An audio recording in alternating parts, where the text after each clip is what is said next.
Hi everybody, it's Mrs. Peachy from your WCA biology class.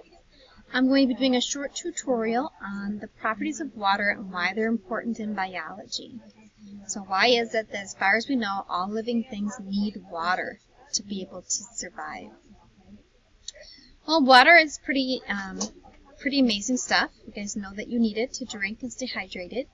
But when we look at water on a molecular level, it's pretty simple. It's made up of just 3 atoms. 2 hydrogen and 1 oxygen atom. Now, if you know anything about the periodic table, you'll know that the hydrogen is the most simple atom on the periodic table. It's basically just a proton and an electron.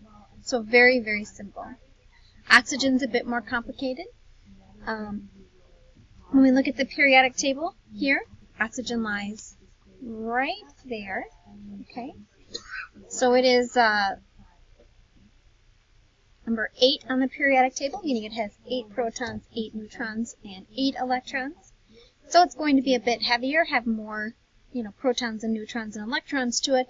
But keep in mind that it is just those electrons that have anything to do with how atoms pair up. Hydrogen and oxygen bond together in something called a covalent bond. So they share electrons, hydrogen and oxygen do.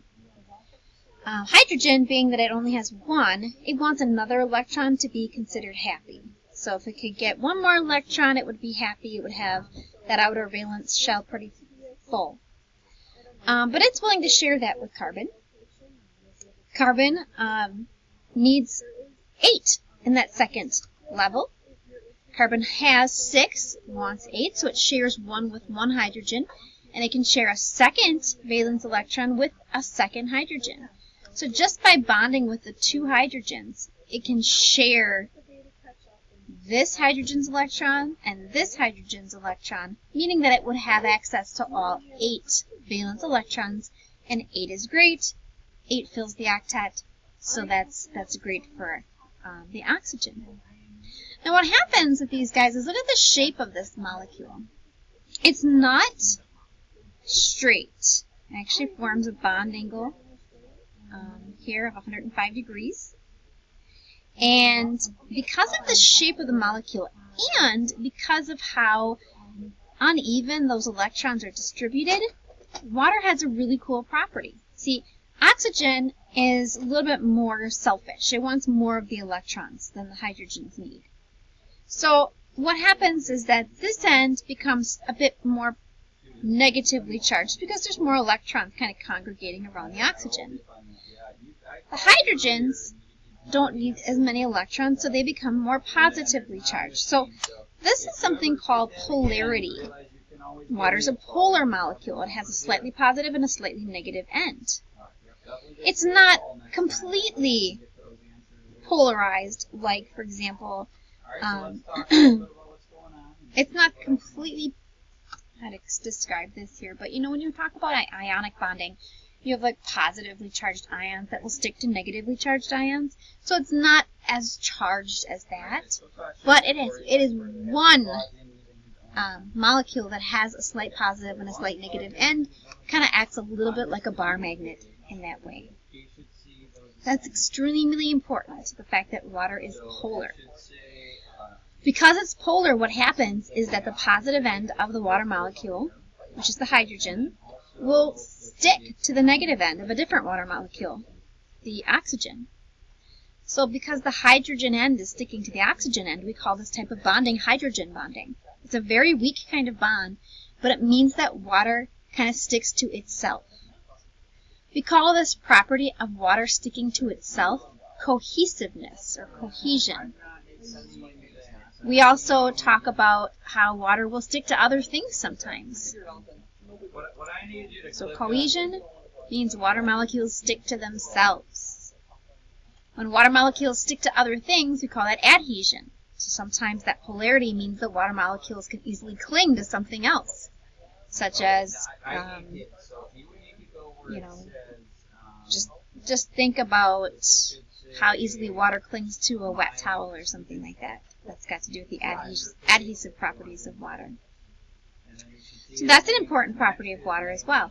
Well, why are cohesion and Adhesion important. This gives water a high surface tension. Cohesion and adhesion are going to give water a high surface tension. Cohesion talks about surface tension. Adhesion is more along the lines of things like capillary action, which we'll talk about later. But look at these insects. They can walk across water. It's not because they're performing any kind of biblical miracle here. This has to do with the fact that the water molecules are sticking together with enough force that the insects can't overcome those hydrogen bonds, and the water molecules stick together. Insects don't weigh very much, so their force is pretty small. You would push right through there. Adhesion means that water molecules can easily stick to other things, such as glass, soil, plant tissues, and cotton. Capillary action means that as water molecules stick to each other and to those other things, they kind of get pulled along with it. So in a tube, say inside of a plant, a tube of tissue called, these are called, what are they called? It's part of the tissue xylem, which is where water moves, and they are called sieve tube members. And so when the water flows through these tubes, the water molecules actually kind of hold hands in a way, and they pull each other along. That's the cohesive property. And then they stick to the sides of the tubes themselves, which allows them to overcome gravity a little bit. So those two forces allow the water to be pulled up through the tubes to reach the highest points of the plant. And at the very top of the plant, you'll have little openings that are going to open up, and water is going to evaporate out of those openings. That's called transpiration, and that's going to be the process that pulls that water up through the plant. It starts with the transpiration, and because of the water molecules holding hands with each other and sticking to the sides of the tubes, the water molecules can then be transported all the way up to the top of the tallest trees. Another property of water, besides cohesion and adhesion, is a high specific heat. What this means is that it takes a lot of energy for water to change temperature. Think about the water holding hands again. These little water molecules holding hands with each other. Those are hydrogen bonds. So if I put energy into that water, the first thing that has to happen is those hydrogen bonds need to get broken. So before the water can start moving faster, remember, a temperature is just when the molecules start vibrating faster. So before they can start vibrating faster, they first have to let go of each other's hands. So what that means is we can add a lot of heat to water, and it's going to take a lot of heat for it to change the temperature of the water just a little bit. That's what we call high specific heat. It's the ability of the water to hold a lot of energy without changing its temperature a considerable amount. That makes it a very good insulator, because it's not going to change temperature, very quickly, even if I add a lot of heat. That also makes it a very good heat sink. If you think about the Earth and how much heat the Earth is exposed to from the sun, a lot of that heat is stored in the oceans. That's why the oceans can give rise to some pretty incredible storms, such as hurricanes, because that heat that is stored in the oceans is converted into energy, kinetic energy, when those hurricanes are formed. So there's lots of energy in the oceans. It's really incredible. Also has a high heat of vaporization, meaning it takes a lot of heat to change the phase from liquid to a gas. Goes just alongside the same thing, high specific heat, high heat of vaporization. It's storing a lot of heat, so it's going to change its temperature very slowly. It's going to hold on to each other until it gets to a point where it starts to vaporize at 100 degrees Celsius. And another interesting property of water is that it is less dense as a solid than as a liquid. When it freezes, water will form crystal lattices, You can see here regularly spaced intervals.